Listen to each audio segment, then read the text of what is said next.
processo para obter a CNH, a Carteira Nacional de Habilitação, que, segundo o governo federal, pode ter uma mudança histórica, se depender de um projeto em estudo pelo Palácio do Planalto. A proposta, originalmente do Ministério dos Transportes, prevê o fim da obrigatoriedade das autoescolas, tornando o curso teórico e as aulas práticas facultativos. Essa medida ainda aguarda uma aprovação da Casa Civil e, por enquanto, não tem data para entrar em vigor. Para falar sobre as implicações dessa possível mudança, nós vamos conversar ao vivo com a Fernanda Zuccari. Ela é advogada e especialista em direito do trânsito. Muito obrigado, Fernanda, por estar ao vivo no Agora CNN nessa edição de sábado. Fernanda, tem algum risco para a preparação dos motoristas não ter o processo da autoescola? Isso pode acabar formando, ou pelo menos levando às ruas, motoristas não bem preparados para o trânsito, ainda mais nas grandes cidades como São Paulo e Rio de Janeiro?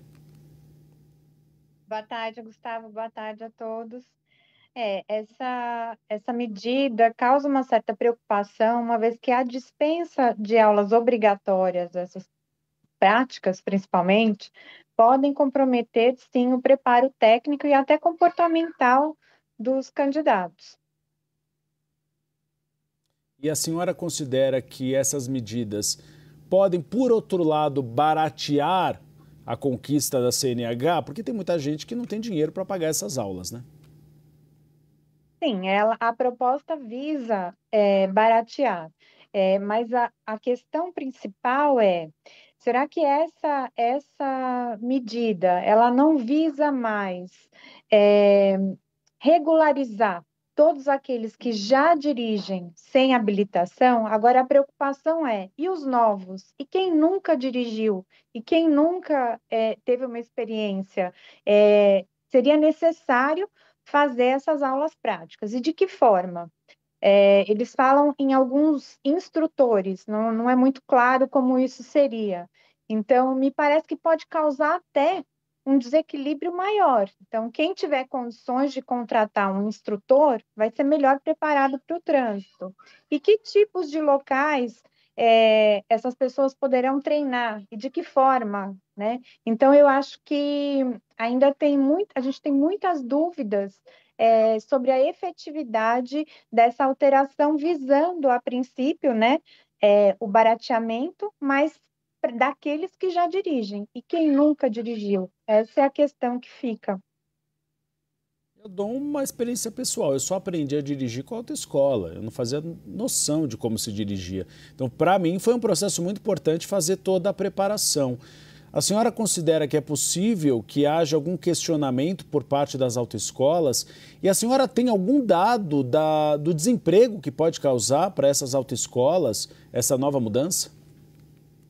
A mudança geraria, sim, um desemprego muito grande, justamente para todos esses trabalhadores que trabalham através dessas autoescolas. Então, são muitas pessoas que, obviamente, ficariam sem trabalho, sem emprego, e não gera uma efetividade. Não existem dados que demonstrem que não fazer a prática teórica e prática, você vai ser um melhor motorista também.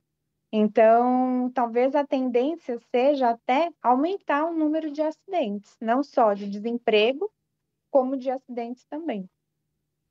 Doutor, e aí a gente fica em um dilema, porque se de um lado barateia a carteira de motorista, de outro lado você pode formar uma legião de motoristas despreparados que podem causar acidentes e até mortes.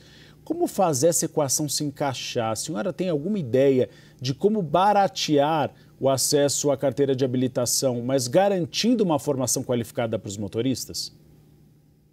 Eu acho que essa é a missão agora, inclusive de uma implementação dessa decisão, ou até complementação, através do Ministério de Transportes, uma vez que esse assunto já está na Casa Civil, justamente para que demonstre como que seria isso. A gente também tem dúvidas, como que seriam esses instrutores, aonde eles treinariam essas pessoas.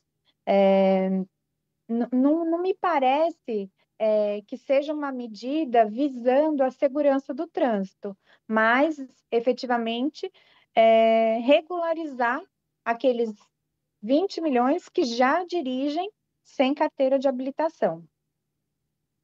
E a senhora considera a possibilidade de que haja uma judicialização eventualmente, já que essa medida poderia ferir o princípio de segurança no trânsito?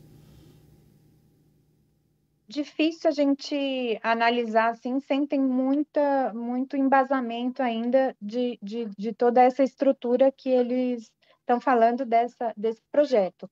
Mas eu acredito que sim, uma vez que não vai preparar uma pessoa que nunca dirigiu, nunca teve nenhuma experiência com o trânsito, para que ela vá para as ruas de uma forma segura e, além disso, nesse caso, eles estão visando, a princípio, a categoria A e B.